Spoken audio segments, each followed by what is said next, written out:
Sahara desert एक मरुस्थल है जो अपने अंदर कई राज समेटे हुए हैं। ऐसा कहा जाता है एक समय पर करीब 5000 से 11000 साल पहले यहाँ पर एक समृद्ध सभ्यता हुआ करती थी। उस समय यह पूरा इलाका हरा भरा जंगल और पेड़ पौधों से घिरा होता था। यहाँ तक कि कई झीलें और नदियाँ भी यहाँ मौजूद थी। उस समय सहारा रेगिस्तान में शिकारी रहा करते थे। ये शिकारी जीवन यापन के लिए इलाके में पाए जाने वाले जानवरों का शिकार करते थे और यहाँ उगने वाले विभिन्न प्रकार के पेड़ पौधों पर आश्रित थे। लेकिन आज पूरे सहारा में रेत और मिट्टी के टीले ही नजर आते हैं। सहारा डेजर्ट के रेत के नीचे भी कई रहस्य छिपे हुए हैं। तो चलिए जानने का कोशिश करते हैं क्यों सहारा डेजर्ट को इतना मिस्टीरियस माना जाता है। लेकिन उससे पहले आप इस चैनल पर नए हैं तो चैनल को सब्सक्राइब कर दें और मेरे जैसे छोटे यूट्यूबर का हेल्प करें। अफ्रीका में स्थित सहारा डेजर्ट को बहुत से लोग दुनिया का सबसे बड़ा डेजर्ट मानते हैं, लेकिन असल में अंटार्कटिक डेजर्ट दुनिया में सबसे बड़ा रेगिस्तान है। अगर बात रेत वाली रेगिस्तान की करें तब सहारा डेजर्ट दुनिया में पहले नंबर पर आता है। सहारा रेगिस्तान दुनिया के 10 देशों में फैला हुआ है, जिसमें अल्जीरिया, मिस्र, लीबिया, माली, नाइजर, सूडान और ट्यूनेशिया के बड़े हिस्से तक फैला हुआ है। वहीं पूर्व में अटलांटिक महासागर से लगभग 3000 मील की दूरी पर नील नदी से लेकर लाल सागर तक फैला है।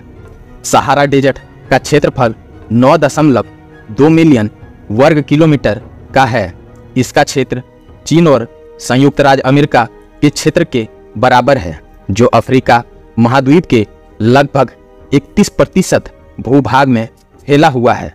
नेशनल साइंस फाउंडेशन के मुताबिक सन 1920 से लेकर अब तक सहारा रेगिस्तान की एरिया में 10% की बढ़ोतरी हुई है।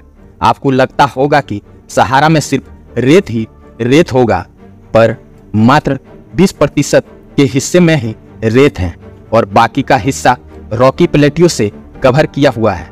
ज़्यादा गर्म होने के कारण इस जगह पर ज़्यादा जानवर नजर नहीं आते हैं, पर वैज्ञानिकों ने लगभग 4000 प्रजातियों के बारे में पता लगाया है, जो इस गर्म जगह पर अपने आप को ढालने में सफल रहे हैं। सहारा डेजर्ट में औसतन तापमान 35 डिग्री सेंटीग्रेड के आसपास रहता है, लेकिन सूरज के तपिश के कारण रेत ज़्यादा गर्म हो जाते हैं, जिसके चलते यहाँ पर सरवाइव करना मुश्किल हो जाता है। कभी कभी तापमान 50 डिग्री सेंटीग्रेड से 58 डिग्री सेंटीग्रेड तक दिन में पहुँच जाता है। वहीं रात के समय में यहाँ का तापमान 0 डिग्री तक गिर जाता है। सहारा जैसे गर्म इलाकों में भी कुदरत ने करिश्मे दिखाए हैं। यहाँ पर सन 1979 और 2016 में सहारा रेगिस्तान में बर्फबारी हुई थी। हालांकि ये बर्फ कुछ देर में ही पिघल गई, पर यह घटना किसी अजूबे से कम नहीं था जो सहारा रेगिस्तान को मिला था। साल के अधिकतम समय यह इलाका ड्राई रहता है और इस इलाके में औसतन बारिश 75 मिलीमीटर तक होती है। इस रेगिस्तान में पेड़ पौधे भी बड़े मुश्किल से दिखाई पड़ते हैं।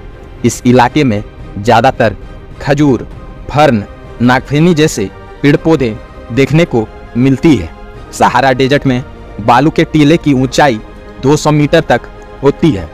सहारा रेगिस्तान में कांच की जैसी पत्थर मिलते हैं, जिससे लगता है कि किसी ने बनाकर कांच के टुकड़े कर दी हो, पर यह कोई मैनमेड कांच नहीं है।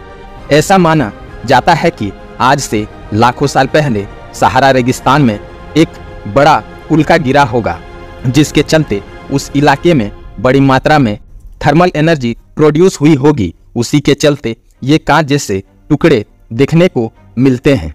प्राचीन काल में ये कांचनुमा पत्थर का यूज ज्वेलरी बनाने में किया जाता था। सहारा रेगिस्तान में और भी कई रहस्य दबे हुए हैं, लेकिन इस रेगिस्तान का सबसे अनोखा रहस्य यहाँ बनी हुई नीली आंख है।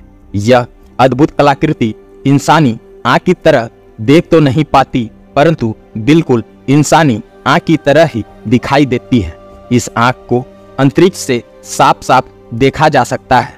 कई शोधकर्ताओं का मानना है कि यह आंख इंसानों द्वारा बनाई गई थी और कई शोधकर्ताओं के अनुसार इस अद्भुत संरचना को रेत के बीचों बीच एलियंस द्वारा बनाया गया है, ऐसा माना जाता है। कई साल पहले सहारा रेगिस्तान में बर्फ गिरने से यहाँ एक नदी का निर्माण हुआ था, जिसे गुएल्टा डी आर्चेई नाम दिया गया। इस नदी का पानी पीकर सहारा डेजर्ट के जानवर जीवित रहते हैं। यह पानी कभी सूखता नहीं है, परंतु ऊंटों के मलमूत्र के कारण यह पानी अब बिल्कुल काला पड़ गया है। सहारा डेजर्ट से सेकेंड वर्ल्ड वार के बाद ही खनिज संसाधनों का व्यापार होने लगा था, जिसमें तेल, नेचुरल गैस, कोयला ये सभी खनिजों का सेंटर माना जाता है। आपको जानकर आश्चर्य होगा कि सहारा डेजर्ट के बीचों बीच के क्षेत्र में ट्रेन चलती है, जिससे पर्यटक पूरे सहारा रेगिस्तान का मजा ले सकते हैं। आप सहारा रेगिस्तान के बारे में क्या सोचते हैं? हमें कमेंट जरूर करें।